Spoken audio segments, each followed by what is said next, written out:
गोरखपुर से दिखाते हैं, जहां मुरौल ओपी क्षेत्र के बखरी गांव में पैक्स अध्यक्ष सुनील पांडे पर जानलेवा हमला किया गया। बदमाशों ने उन पर कई राउंड फायरिंग की है, लेकिन वो बाल बाल बच गए। बताया जा रहा है कि घटना के दौरान वो गड्ढे में गिर गए और इसी बीच गोली की आवाज सुनकर ग्रामीण मौके पर पहुंच गए, जिसके बाद हमलावर मौके से फरार हो गए। घटना में सुनील पांडे घायल हो गए हैं। सूचना मिलने के बाद पुलिस मौके पर पहुंचकर अब मामले की जांच पड़ताल में जुट गई है।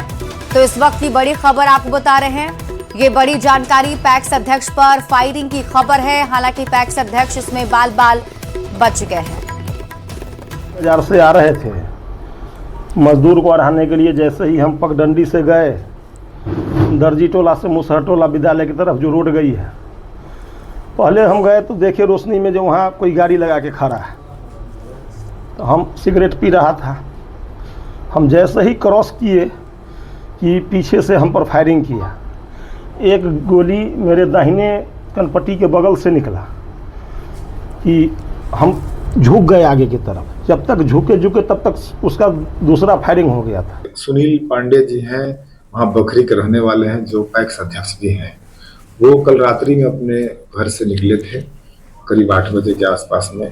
तो उनके घर से लगभग 200-300 मीटर की दूरी पर एक बगीचा है, वहीं पर उन पर अज्ञात अपराध कर्मियों द्वारा फायरिंग किए जाने की सूचना है। बताई भी गई उनके द्वारा कि 4 से 5 राउंड फायरिंग के बाद बताई जा रही है और वे वहीं पर गिर गए। बाद में हल्ला होने पर ग्रामीणों के जुटने पर अपराध कर्मी भाग गए वहां से। और न्यूज 18 संवाददाता प्रियांक सौरभ अधिक जानकारी के साथ जुड़ गए हैं। प्रियांक, क्या अपडेट, क्या आरोपियों की पहचान हो पाई या फिर उन्हें किसी पर शक है? जी, इस मामले में मुरौल ओपी में एक आवेदन दिया गया है और उसमें कई लोगों के खिलाफ जो है वह शंका भी व्यक्त की गई है और इसको लेकर पुलिस अब गंभीरता से जांच कर रही है, क्योंकि एक्स अध्यक्ष पर गोली चलने का मामला है और वह देर शाम अपने घर के पास में ही जा रहे थे काम से। इसी दौरान उन पर हमला हुआ था, कई राउंड फायरिंग होने की बात सामने आई है।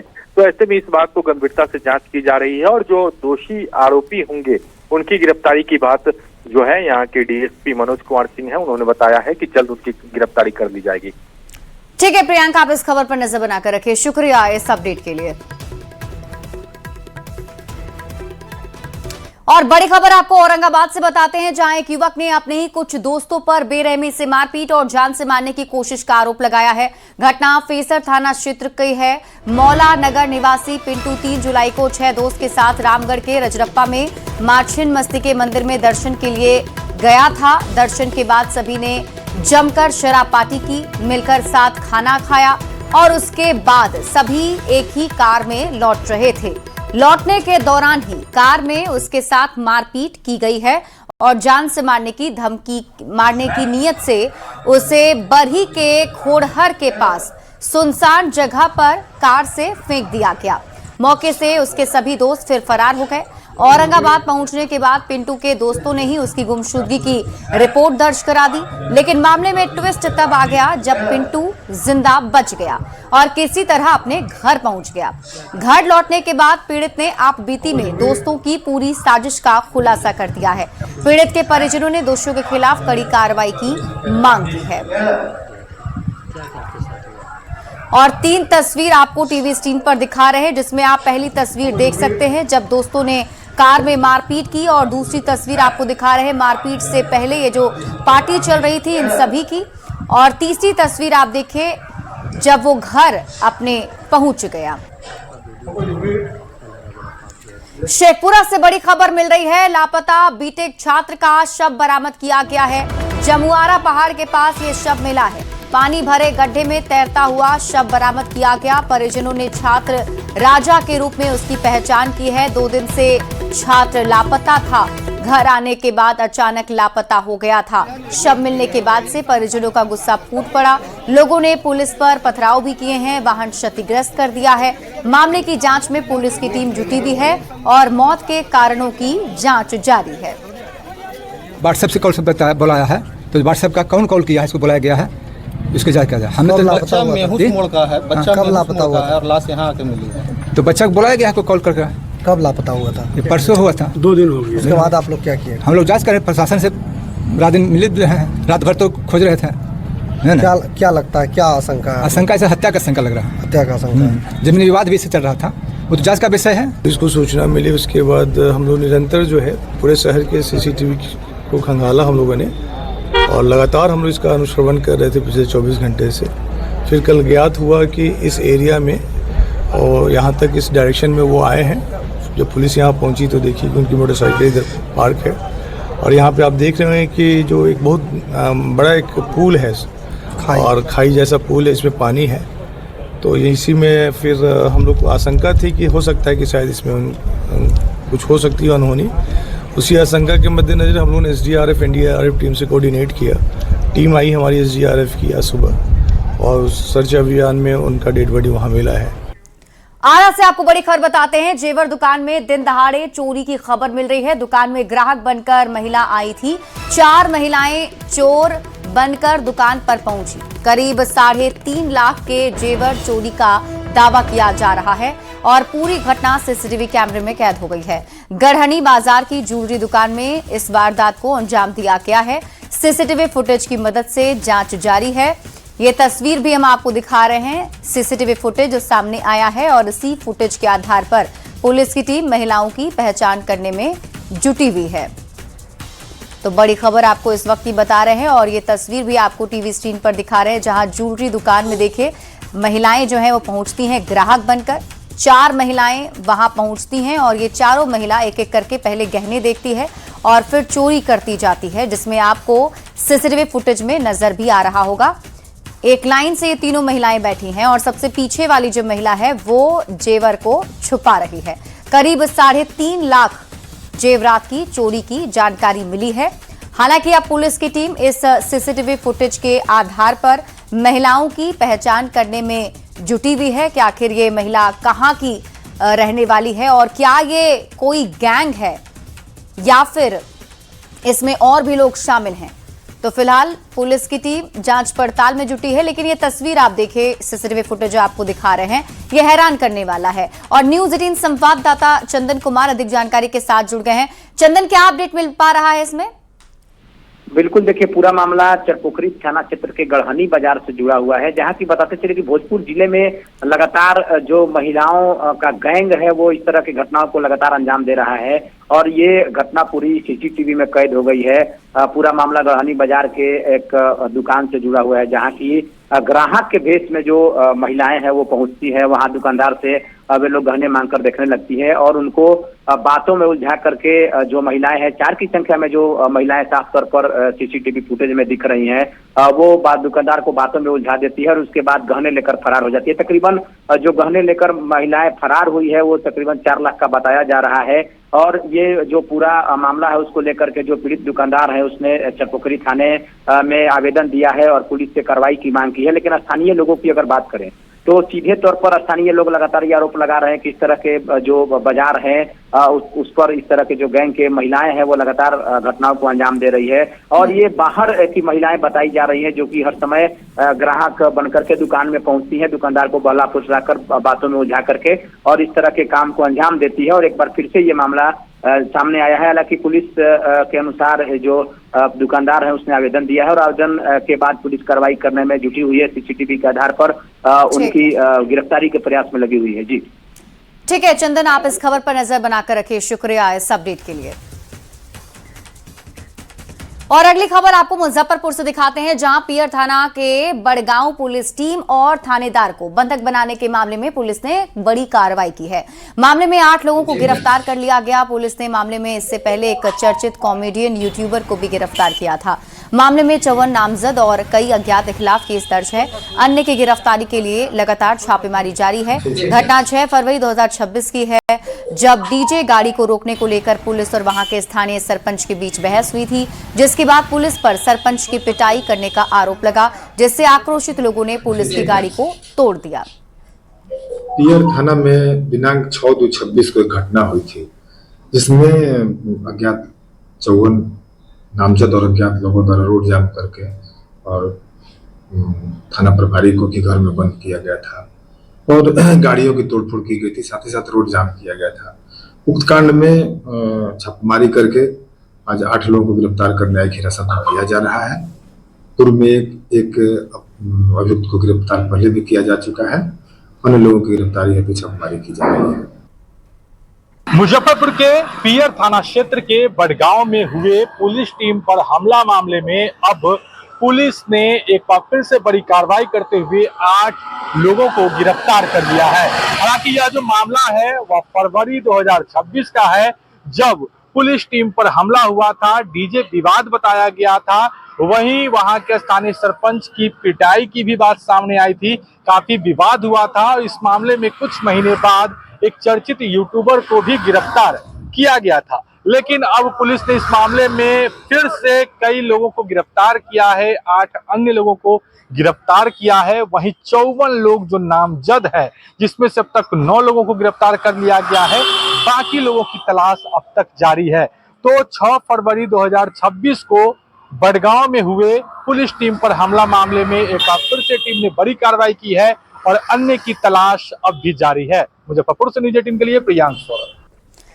बेगूसराय की बरौनी रिफाइनरी में मजदूर की मौत के बाद मुआवजे को लेकर विवाद बढ़ गया है। मृतक मजदूर के परिजनों को मुआवजा नहीं मिलने से नाराज हजारों मजदूर हड़ताल पर उतर आए हैं और रिफाइनरी का मुख्य गेट बंद कर धरना प्रदर्शन भी शुरू कर दिया गया। मजदूरों ने रिफाइनरी प्रबंधन और संबंधित कंपनी के खिलाफ नारेबाजी भी की। मजदूरों का कहना है कि 29 मई को काम के दौरान श्याम सुंदर पाठक गंभीर रूप से घायल हो गए थे और इलाज के दौरान उनकी मौत हो गई थी। आरोप है उस समय परिजनों को 17 लाख रुपए मुआवजा देने का आश्वासन दिया गया था, लेकिन अब तक राशि नहीं दी गई। नाराज मजदूरों ने मुआवजा और मांग पूरी नहीं होने पर आंदोलन की चेतावनी दी है। इसलिए कि हम लोग को भूख हड़ताल पे बैठे हुए हैं। उनके कितने बाल बच्चे? उनके कितने बाल बच्चे? 2 लड़की है, 1 लड़का है। बोला पैसा दे देंगे, लेकिन पर पैसा दिया नहीं हमको। 50,000 दे के लाश उठवा दिया हो। संजय सिंह RCM अच्छा था यहाँ मैनेजमेंट आके खुली गारंटी लिए थे गोपाल से कि कंपनी अगर भाग जाएगा तो पैसा मैं दूंगा। आज सुनिए नहीं रहे। मुलाकात हुई है उनसे? हाँ, मुलाकात हुई है। मेरे हृदय स्थली पर रिफाइनरी, हम अपने बाप दादा हमारी जमीन दिए तब यहाँ पे रिफाइनरी बना और यहाँ के हम वासी हैं। उसके बाद अगर कोई घटना या दुर्घटना होती है तो हमको लाश को दुर्गति करना पड़ता है। इस लाश को हमको दाह संस्कार करना चाहिए। उस लाश को लेके हम लोग एक दिन, पीड़ित परिवार 1 दिन, 2 दिन, 3 दिन बैठते हैं, तब ये मैनेजमेंट हमको लॉलीपॉप देता है। लॉलीपॉप देने के बाद भी जब उसका दाह संस्कार हो जाता है, उसके बाद भी आज 15 दिन से पीड़ित परिवार इस दरवाजे उस दरवाजे भौंक रहा है। मुजफ्फरपुर से बड़ी खबर मिल रही है। तेज रफ्तार ट्रक ने युवती को रौंदा है। गायघाट के बहादुरपुर में हादसा हुआ है। अंशु कुमारी की मौके पर ही मौत हो गई। घास लाने के लिए खेत जा रही थी। हादसे के बाद ग्रामीणों ने सड़क जाम कर दिया है। ड्राइवर की गिरफ्तारी और मुआवजे की मांग कर रहे हैं। मौके पर पहुंची पुलिस ने संभाला है मोर्चा। शव को पोस्टमार्टम के लिए भेजा गया और ट्रक ड्राइवर की तलाश में पुलिस की टीम जुटी हुई है।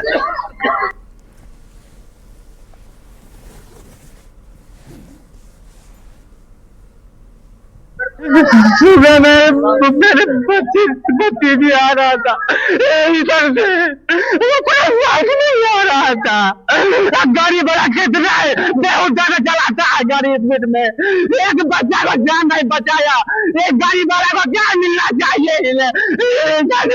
पूरा समाज में आप पूछ रहे हैं, कितना मांग रहे हैं? ऐसा गाड़ी चलाने वाला का रोड पर क्या होना चाहिए? और अब बात छपरा की करेंगे, जहां तरैया थाना क्षेत्र में इलाज के दौरान एक युवक की मौत के बाद निजी नर्सिंग होम पर लापरवाही के आरोप लगे हैं। मृतक की पहचान चंद्रशेखर कुमार यादव के रूप में की गई। परिजनों ने बताया है कि पेट दर्द और उल्टी की शिकायत के बाद 28 जून को अस्पताल में भर्ती कराया गया था। फिर परिजनों का कहना है कि 3 दिन इलाज के बाद उनकी हालत और बिगड़ गई, जिसके बाद उन्हें दूसरे अस्पताल रेफर किया गया। बाद में पटना के एक निजी अस्पताल में इलाज के दौरान उनकी मौत हो गई। घटना के बाद परिजनों ने नर्सिंग होम पर लापरवाही का आरोप लगाते हुए कार्रवाई की मांग की है। फिलहाल पुलिस पूरे मामले की जांच में जुटी हुई है। तकलीफ भल हम 28 तारीख के रात के यहाँ भर्ती करौले बानी आ गलत ट्रीटमेंट के चलते इन्फेक्शन हो गया शरीर में पूरा, इनका मौत हो गई। नाम क्या? शैलेंद्र कुमार यादव। बोलिए। यहाँ के मेन डॉक्टर के ऊपर हम आरोप लगा रहे हैं। हम 28 तारीख को रात को आए थे 10-11 बजे करीब में। वो बोला कि इलाज कर रहे हैं, ठीक हो जाएगा। वो छोड़ने का नाम भी नहीं ले रहे थे। 3 दिन तक रहे थे यहाँ हम। इलाज के चलते ही सब हुआ है और डॉक्टर पर नेम्ड FIR हो, संस्थान सील हो और इनकी डिग्री की जांच हो, और जब तक गिरफ्तारी नहीं होती है तब तक हम लोग यहाँ से 100 नहीं ले जाएंगे। खगड़िया में कोसी नदी के जलस्तर बढ़ते ही कटाव भी शुरू हो गया है। चौथम प्रखंड के सरसबा पंचायत के शिशवा गांव के लोग कोसी नदी से हो रहे भीषण कटाव से परेशान हैं। रोज जमीन कोसी नदी में कटकर विलीन होती जा रही है।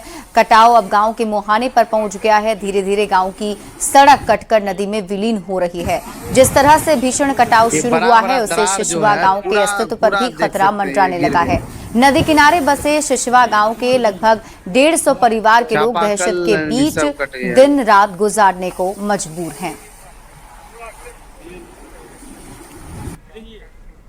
मुंगेर के धरहरा में सोशल मीडिया पर एक वीडियो तेजी से वायरल हो रहा है जिसमें एक युवक बाइक पर कई पिस्टल और देसी कट्टे के साथ बैठा हुआ नजर आ रहा है। वीडियो में भी दिखाई दे रहा है कि युवक लड़ैया टांड थाना क्षेत्र का बताया जा रहा है। हालांकि इसकी अब तक कोई आधिकारिक पुष्टि नहीं हुई है। और आपको ये बता दें कि इस पूरे मामले पर अब पुलिस की टीम कार्रवाई के मूड में है।